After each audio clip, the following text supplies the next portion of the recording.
जय बोलो देवादिदेव 1008 श्री भगवान महावीर स्वामी की जय जय जय। अहिंसा परमो धर्म की जय जय जय। परम पूज आचार्य गुरुवर श्री विद्यासागर जी महाराज जी की जय जय जय। परम पूज्य 108 यूनिवर्सिटी प्रमाण सागर जी मुनिराज की जय जय जय। नमोस्तु गुरुदेव, नमोस्तु गुरुदेव।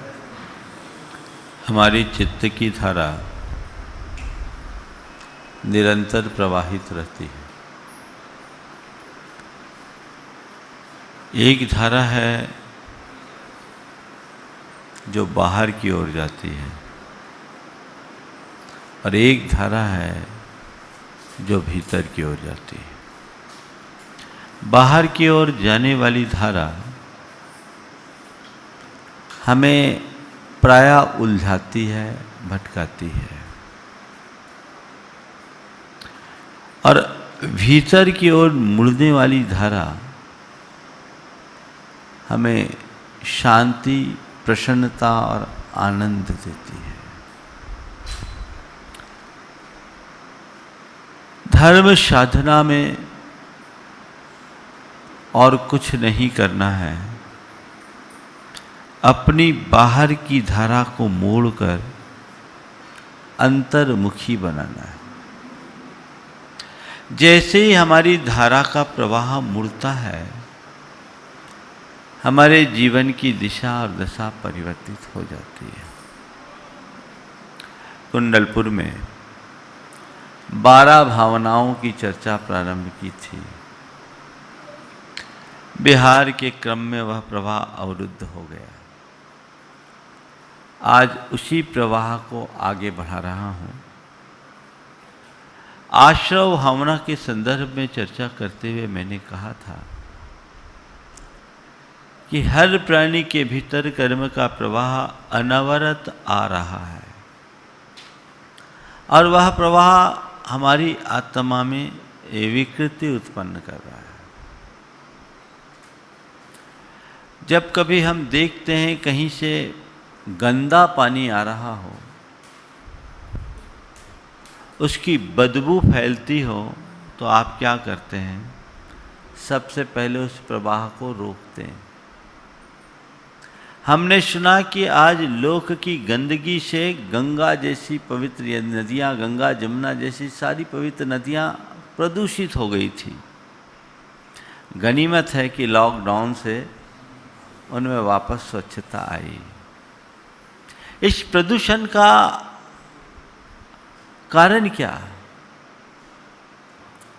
ये दूषित प्रवाह,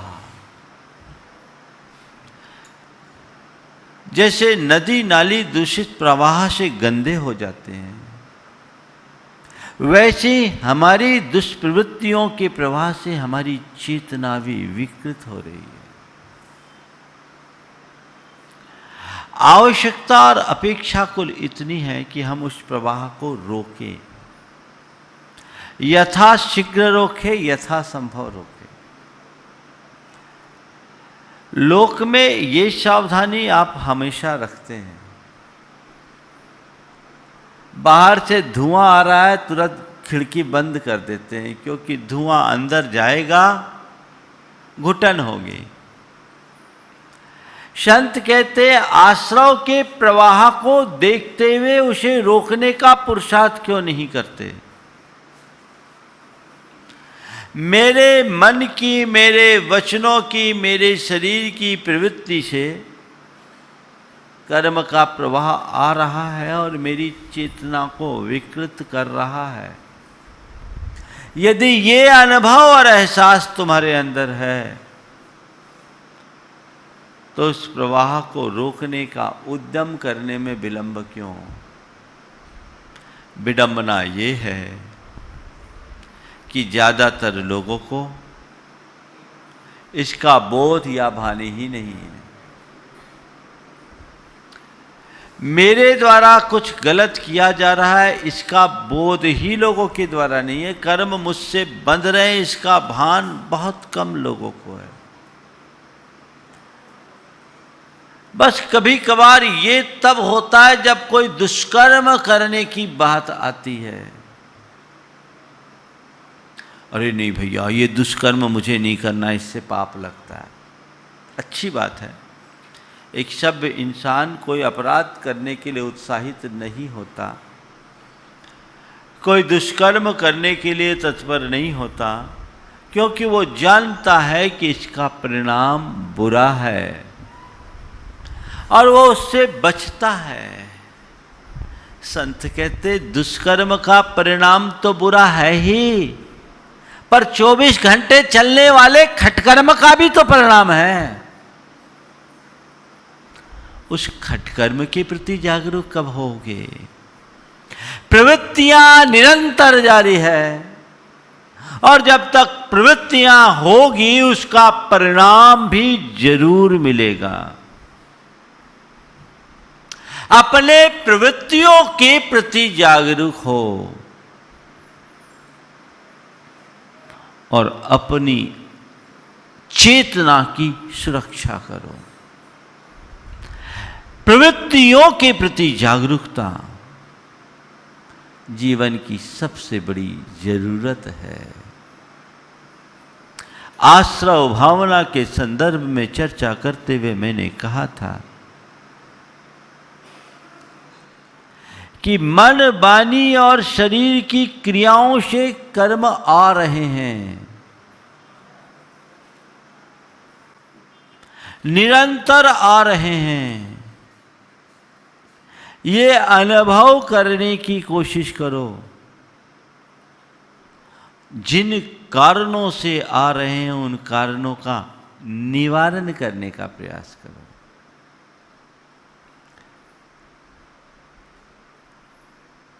मोह नींद के जोर जगवासी घूमे सदा, कर्म चोर चहोर सर्वस लूटे सुध नहीं। सदगुरु देत जगाए मोह नींद जब उपशमे, तब कछु बनत उपाय, कर्म चोर आवत रुके। सब मोह की निद्रा में सो रहे हैं, प्रगाढ़ निद्रा है। किसी के घर में अपार खजाना हो, घर का मालिक लंबी तान के सो रहा हो और दरवाजे खुले हो, तो ये किस बात का सूचक होगा? चोरों के निमंत्रण का और क्या होगा, है ना? आपने खुला न्योता दे दिया, चोर आएंगे, सारा खजाना लूट कर ले जाएंगे। ऐसी गलती तो शायद आप लोग नहीं करते। ऐसी गलती नहीं करते। अपने संपत्ति की सुरक्षा के लिए 24 घंटे चौकन्ने रहते हैं। महाराज हल्का सा खटका भी आता है तो नींद खुल जाती है, चूहा भी कूदता है तो लगता कोई आ तो नहीं गया। कितने जागरूक हैं आप। मैं आपसे इतना ही तो कह रहा हूं कि जागरूक बनो, जागरूकता लाओ। केवल इस बाहरी संपत्ति के लिए नहीं, अपनी भीतर की निधि को पहचानो।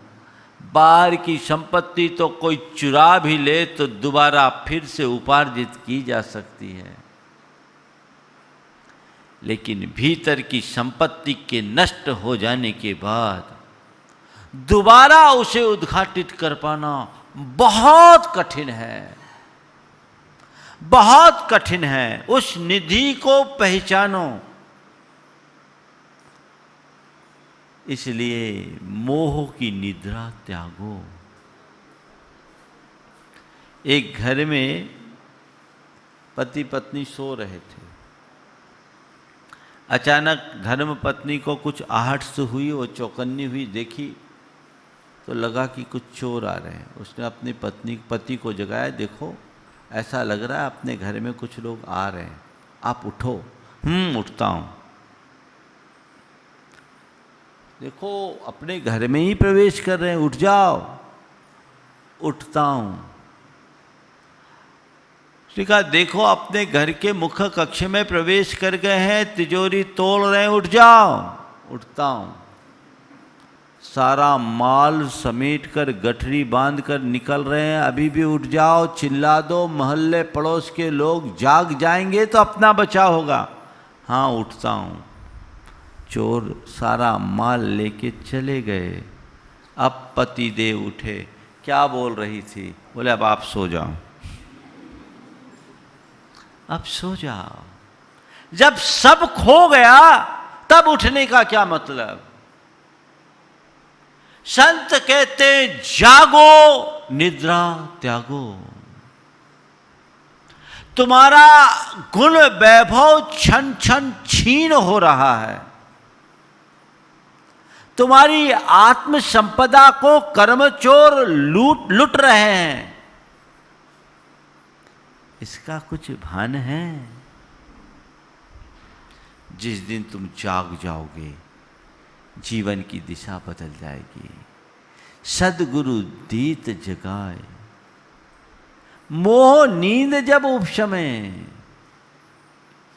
गुरुओं के संसर्ग में हर कोई आते हैं, लेकिन जागरूकता हर किसी के अंदर नहीं आती। जिनकी मोह निद्रा उपशमित होती है वे ही गुरुओं के द्वारा जगाए जाने पर जाग पाते हैं। तब कछु बने उपाय, कर्म चोर आवत रुके। नहीं तो ज्यादातर लोग अपने ढर्रे में ही जीते हैं। प्रवचन की सभाओं में जब तक रहे, गुरुओं के सानिध्य में जब तक रहे, तब तक तो फिर भी पुण्य पाप समझ में आता है, अच्छा बुरा समझ में आता है, आत्मा अनात्मा की थोड़ी सुध दिखती है। लेकिन जैसे ही बाहर की हवा लगी, सब हवा। बदलाव चाहिए, जीवन में परिवर्तन। संवर भावना के संदर्भ में आज 4 बातें आप सबसे करूंगा। रोकना, रुकना, मुड़ना और मोड़ना। ये 4 क्रियाएं हैं जो हमारे जीवन के परिष्कार के आधार हैं। संवर करने का मतलब क्या है? रोकना। रोको। किसको रोको? अपनी प्रवृत्तियों को रोको। अपनी प्रवृत्तियों को रोको। प्रवृत्तियों को रोकते ही जीवन बदल जाता है। रोकिए। कहाँ रोके? कहाँ रोके? प्रवृत्तियों को रोके, और प्रवृत्तियों के क्रम में सबसे पहले दुष्प्रवृत्तियों को रोको। देखिए रोकने से कैसे संवर होता है। आप कहीं चले जा रहे हैं, किसी व्यक्ति ने आपसे अपशब्द कहे, अभद्र टिप्पणी की,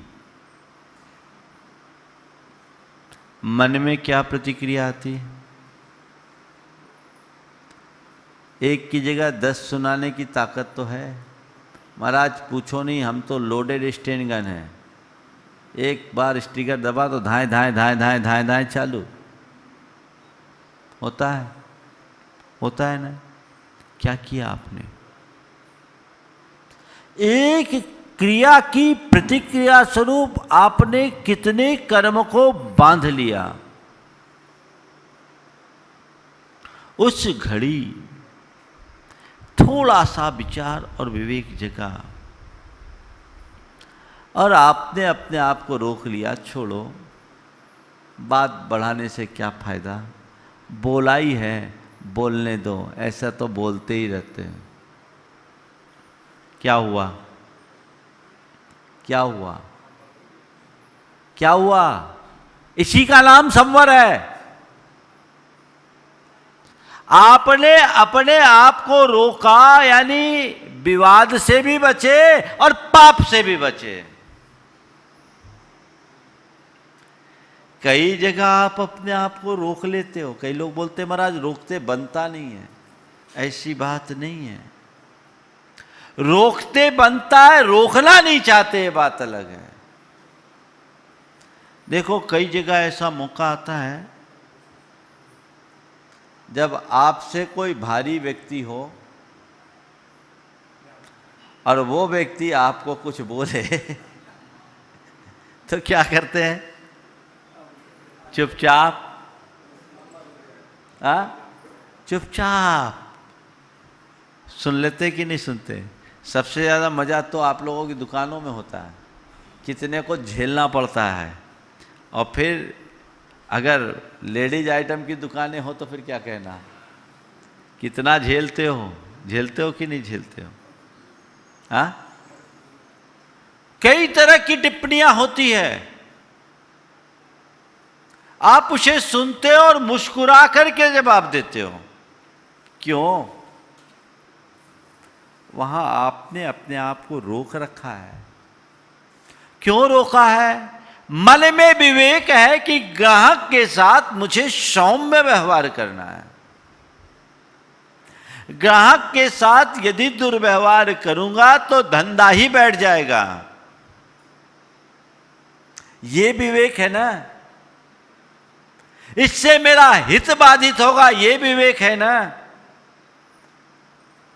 जहां मनुष्य को अपने हितों का ध्यान होता है वहां उसकी प्रवृत्तियां अपने आप नियंत्रित हो जाती है। मैं आपसे केवल इतना ही कहना चाहता हूं, जिस दिन तुम्हें अपने आत्मा के हित का बोध जाग जाएगा, तुम्हारी प्रवृत्तियां नियंत्रित होने लगेगी।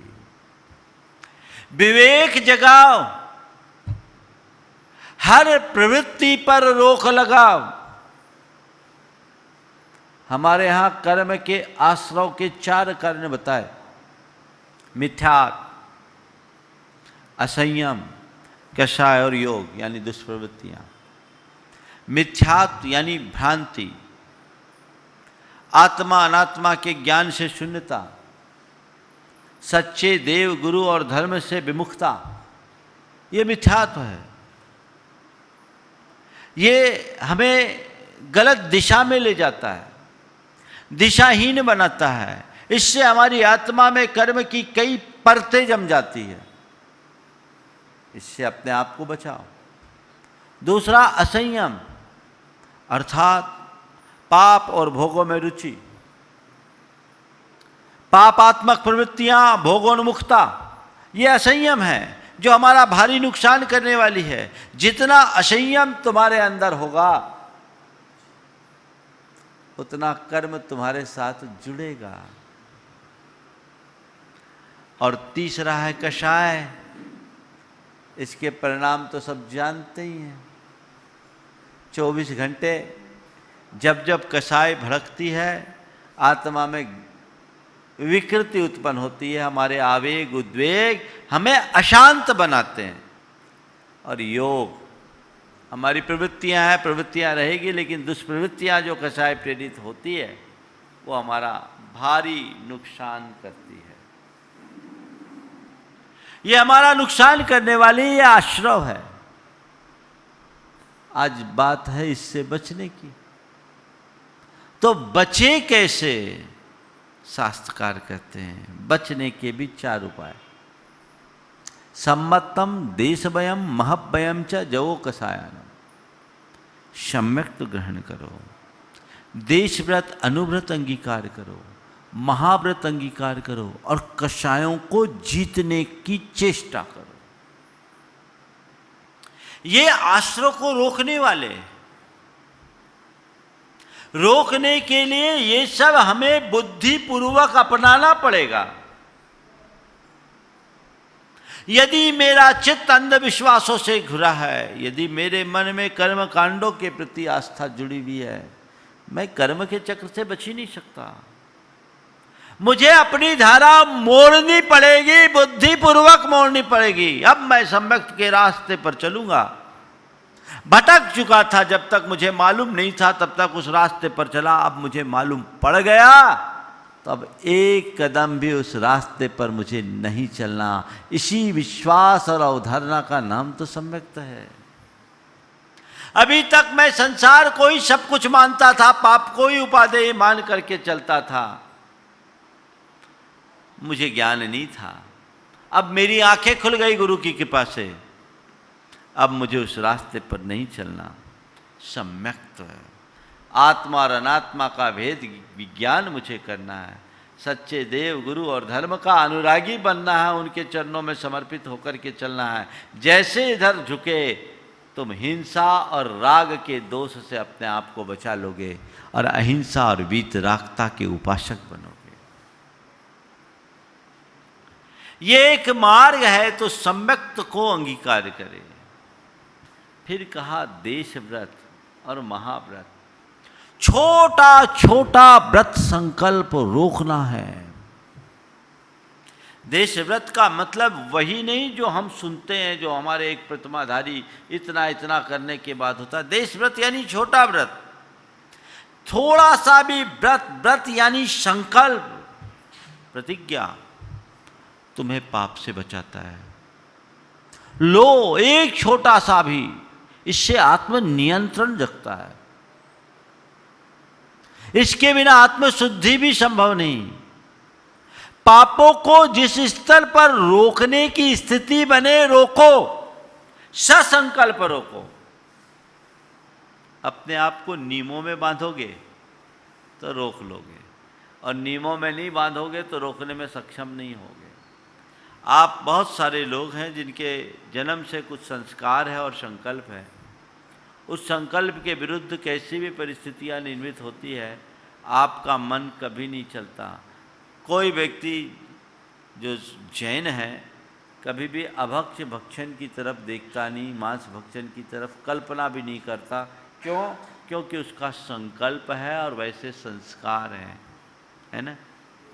लेकिन जिन चीज़ों में संकल्प नहीं है, एक व्यक्ति है जो रात्रि भोजन नहीं करता, पर रात्रि भोजन के त्याग का संकल्प नहीं है, उसका क्या होगा?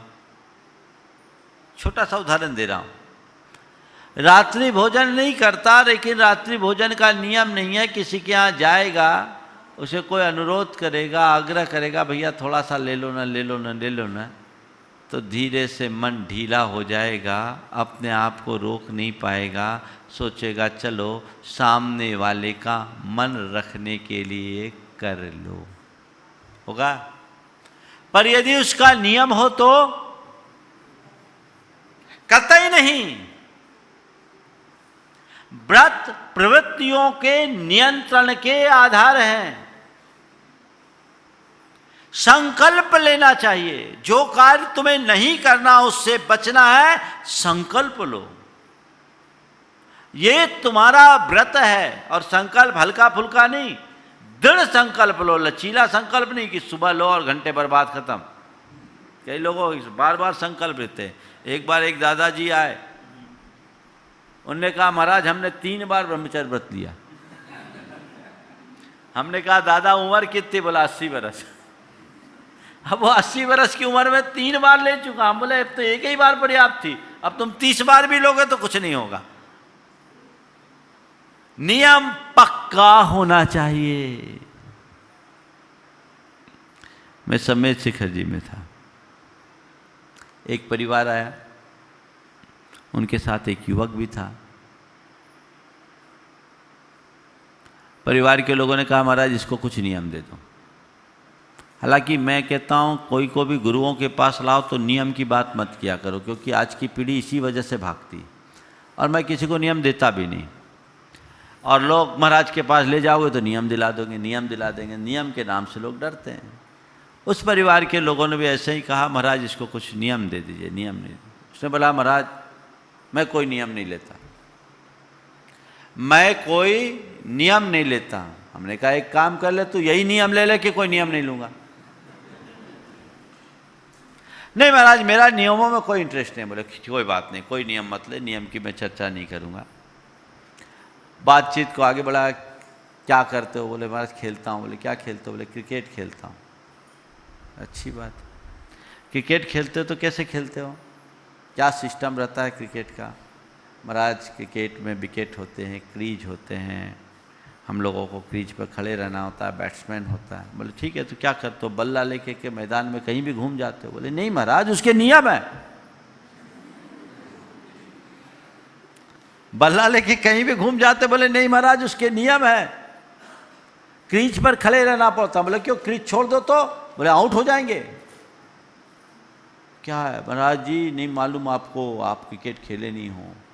बॉलिंग करने के लिए भी बॉलर के लिए नियम है, बैट्समैन के लिए नियम है, और फील्डिंग करने वालों के लिए भी नियम है। उसको किस किस दूरी समय पर किस किस ओवर में कितने रेंज में रहना है, और रन बनाने के भी पूरे नियम, उसकी बाउंड्री होती है। महाराज ये तो नियम रहते हैं। बोले ये नियमों को हटा दे और फिर खेले तो? बोले महाराज फिर क्रिकेट का कोई मज़ा ही नहीं। इन नियमों को हटा दे फिर खेले तो? बोला कोई मज़ा ही नहीं। मज़ा ही इसका है कि उसमें नियम है। हमने कहा भैया अभी तो तू कह रहा था मेरा नियमों में विश्वास नहीं, और अब कह रहा है कि क्रिकेट का मज़ा ही तब है जब उसमें नियम है। बात कुछ समझ में आई? हमने कहा ध्यान रखो, जैसे खेल का मज़ा तभी है जब उसके नियम हो, वैसे जीवन का मज़ा भी तभी है जब उसमें नियम हो। नियम हो तो मज़ा है, बिना नियम के मजा नहीं। प्रसिद्ध समाज शास्त्री बिल्डूरा ने लिखा है, some rules are necessary for the game of life. ये नियम में ढलना ही रोकना है, ये संवर है। अपने आप को रोको, जहां अशुभ उत्पन्न होने वाला हो रोको, जहां पाप की संभावना दिखे वहां अपने आप को रोको, प्रयत्न पूर्वक रोको, बुद्धि पूर्वक रोको। तुम अपने आप को रोकोगे तो क्या होगा? कर्म रुक जाएगा। तुम रोकोगे तो कर्म रुकेगा, और तुम बह जाओगे तो कर्म तुम्हें डहा देगा। सब मटिया मेट हो जाएगा। तो रोकने से रुकता है। पहले क्रम में प्रवृत्तियां रोको तो वृत्तियां रुकेगी। संकल्प मुझे ये नहीं करना, फिर धीरे धीरे वृत्तियों को रोको, रुकेगा। कर्म का प्रवाह अपने आप रुकेगा, फिर ज्यादा कुछ कहने की जरूरत नहीं होगी। एक सिद्धांत अपनाओ, कोई भी दुख प्रसंग आए, महाराज ने कहा था रोकना है, प्रतिक्रिया नहीं देनी। तुम बहुत बड़े बड़े व्रत संयम की बात मैं करूं तो करोगे नहीं, पर व्यवहार को संयत बनाने का सूत्र तो अपना सकते हो। मुझे रोकना है, ये व्रत है। और जवो कषायानम, कषायों को जीतना यानी सेल्फ कंट्रोल। क्या है? रोकना। रोको, कषायों के बहाव में मत बहो। महाराज जब उफान आता है ना तो कुछ समझ में ही नहीं आता, उसी को शांत करने का अभ्यास। सहज भाव से ध्यान में रखोगे तो रोकोगे। रोको, प्रवृत्तियों को रोकने का प्रयत्न होना चाहिए। आत्मसंयम, भावना योग इसमें बहुत मददगार है। यदि आप विधि पूर्वक ऐसा नियमित करेंगे तो कुछ दिन में आप पाएंगे कि आपके अंदर कैसी सकारात्मकता उत्पन्न हुई है और आपने आप पर आप नियंत्रण लाने में कितने सक्षम हो गए। एक युवक बड़ा गुस्सैल था। एक दिन आकर के उसने कहा, महाराज मुझे किसी से कोई बात बर्दाश्त नहीं होती।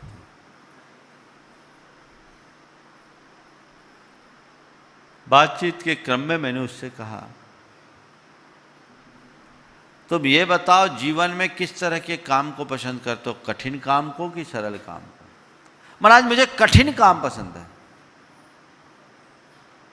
मुझे कठिन काम पसंद है।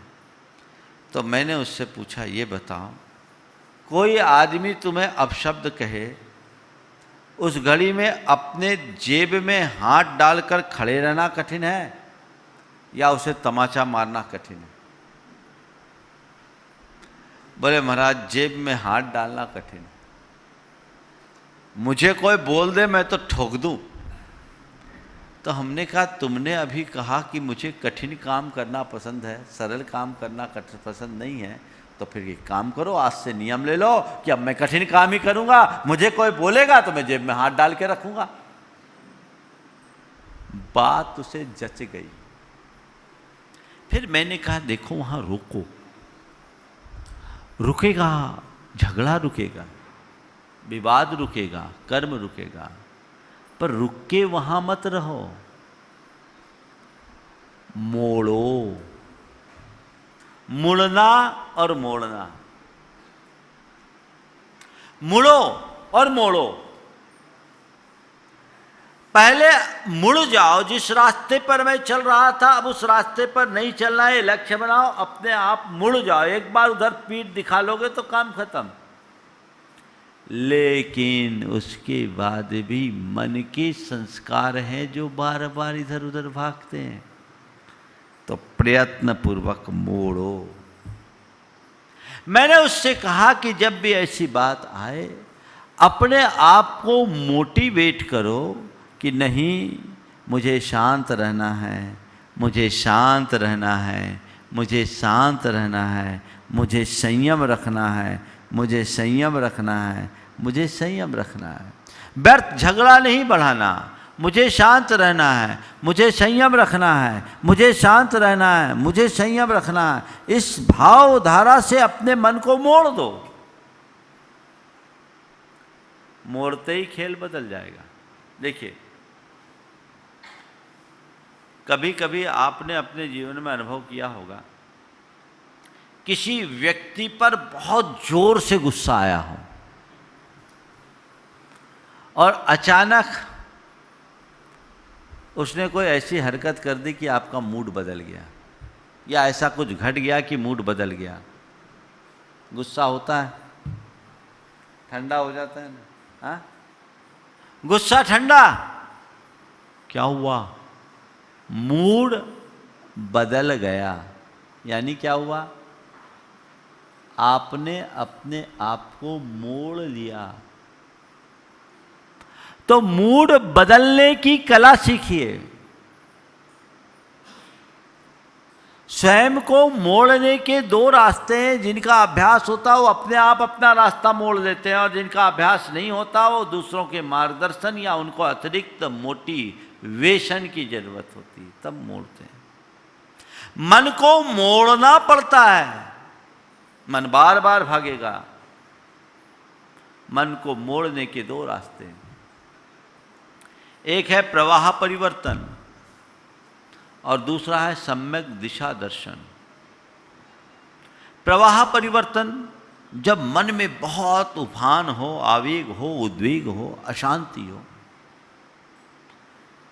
उस मन के डायरेक्शन को मोड़ दो। जैसे कहीं तेज धार बह रही हो, उस धार को रोकना एकदम से संभव नहीं है, लेकिन उस धारा को डाइवर्ट किया जा सकता है, किया जा सकता है ना। ऐसे मन में अगर आवेग उद्वेग आ रहा है, एकदम से रोकना चाहो तो नहीं रुकेगा, लेकिन डायरेक्शन को बदला जा सकता है। डायरेक्शन चेंज करो। क्या करो? कुछ अच्छा पढ़ने लगो, कुछ अच्छा सुनने लगो, कुछ अच्छी बातें करने लगो। थोड़ी देर में उफान शांत होगा, उफान शांत होगा। और जब उफान शांत हो जाए तो सम्यक दिशा दर्शन दो कि नहीं, ये कार्य मेरे योग्य नहीं है, ये मुझे नहीं करना चाहिए। मन नियंत्रित होगा, मन मुड़ जाएगा। ये दोनों रास्ते अपनाने चाहिए। इसी को आज की भाषा में कहा जाता ऑटो सजेशन। जैन साधना में इसका बहुत प्रयोग हुआ है पुरातन काल से। तो अपने चित्त की धारा को मोड़ो। मोड़ने के लिए जो संभव उपाय है वो करने की कोशिश करो। एक बार गुरुदेव हम लोग प्रतिक्रमण पढ़ा रहे थे, प्रतिकमल का अर्थ बता रहे थे। मैंने पूछा गुरुदेव, मन अगर उद्विग्न हो तो क्या करना चाहिए? उन्होंने कहा विजित मना के शरण में चले जाना चाहिए। विजित मना यानी जिनने मन को जीत लिया, गुरु के या प्रभु की शरण में चले जाओ, मन शांत हो जाएगा। तो मन जब अशांत हो उस समय आप उसे मोड़िए, उस स्थान को छोड़िए, उस कार्य को छोड़िए, अच्छा कार्य करना शुरू कर दीजिए, अच्छे वातावरण में चले जाइए। थोड़ी देर में वो उफान शांत होगा और फिर मन को मोटिवेट करके आप अपना रास्ता तय करने में समर्थ हो जाएंगे और आश्रय से बच जाएंगे। ये मोड़ना है, सब प्रयत्न मोड़ना पड़ेगा। देखिए आप लोग नल खोलते हैं ना, तो नल को खोलने के लिए क्या करना पड़ता है? नल को बाहर की तरफ टोंटी घुमाते हैं तो नल खुल जाता है, पानी आने लगता है। और बंद करने के लिए क्या करते हैं? कैसे करते हैं? भीतर की तरफ मोड़ते हैं। टोंटी को भीतर की तरफ मोड़ोगे, प्रवाह बंद होगा, और बाहर की तरफ खोलोगे, पानी आने लगेगा। रोज करते हो ना ऐसा?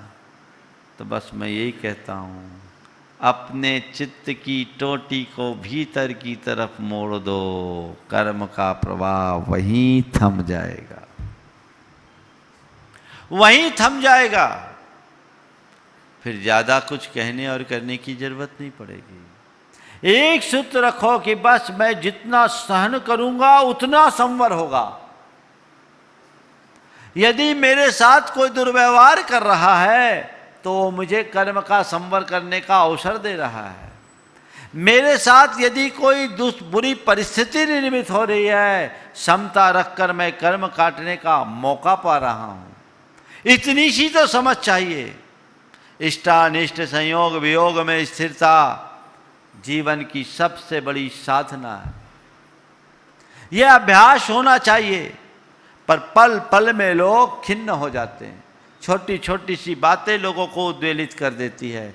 वो भूल जाते हैं कि इससे हमारा कितना बड़ा नुकसान है, पराभव है, हार है। ये हमें समझना चाहिए। उस अनुरूप दृष्टि जगाइएगा तो निश्चित रूप से हम कर्मों के संवर करने में समर्थ हो जाएंगे और अपने जीवन को सुंदर बना सकेंगे। ये संवर की तरफ हमारी दृष्टि हर पल होनी चाहिए। कुछ भी हो, बस मुझे संवर करना है, मुझे रोकना है, रुकना है, मोड़ना है और मुड़ना है। बस ये चारों क्रियाएं हैं, छोटे छोटे शब्द हैं। इन्हें ध्यान में रखेंगे तो वह हमारे जीवन के लिए वरदान बनेगी। सभी के जीवन में वो संवर का भाव प्रकट हो। यद्यपि परम संवर के अधिकारी महामुनिराज होते हैं, लेकिन संवर भावना का मतलब कुल यही है कि हम इन बातों को आत्मसात कर सके और जीवन व्यवहार में जो छोटी छोटी बातों में खोटे कर्मों का संचय करते हैं उससे बचा जा सके। सभी के जीवन में वैसा ही संवर हो। इस भाव के साथ मैं मंगल भावना के साथ विराम लूँगा। मंगल मंगल होए जगत में सब मंगलमय हो। मंगल मंगल होए जगत में सब मंगलमय हो। इस धरती के हर प्राणी का मन मंगलमय हो। इस धरती के हर प्राणी का मन मंगलमय हो। कहीं क्लेश कालेश रहे ना दुख कहीं भी हो। कहीं क्लेश कालेश रहे ना दुख कहीं भी हो। मन में चिंता भय न सतावे रोग शोक नहीं हो। मन में चिंता भय न सतावे रोग शोक नहीं हो। नहीं बैर अभिमान हो मन में क्षोभ कभी नहीं हो। नहीं बैर अभिमान हो मन में क्षोभ कभी नहीं हो। मैत्री प्रेम का भाव रहे नित मन मंगलमय हो। मैत्री प्रेम का भाव रहे नित मन मंगलमय हो। मंगल मंगल होए जगत में सब मंगलमय हो। मंगल मंगल होए जगत में सब मंगलमय इस हो। धरती के हर प्राणी का मन मंगलमय हो। इस धरती के हर प्राणी का मन मंगलमय हो। मन का सब संताप मिटे अरु अंतर उज्ज्वल हो। मन का सब संताप मिटे अरु अंतर उज्ज्वल हो। राग देश और मोह मिट जाए आत्म निर्मल हो। राग द्वेष और मोह मिट जाए आत्म निर्मल हो। प्रभु का मंगल गान करे सब पापों का क्षय हो। प्रभु का मंगल गान करें सब पापों का क्षय हो। इस जग के हर प्राणी का हर दिन मंगलमय हो।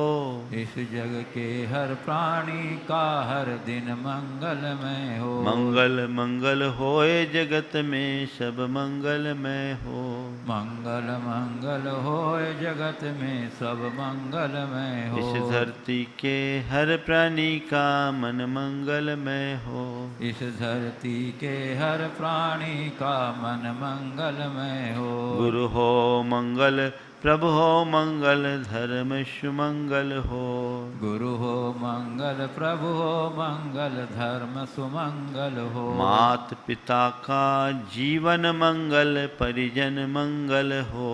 मात पिता का जीवन मंगल परिजन मंगल हो। जन का मंगल गण का मंगल मन का मंगल हो।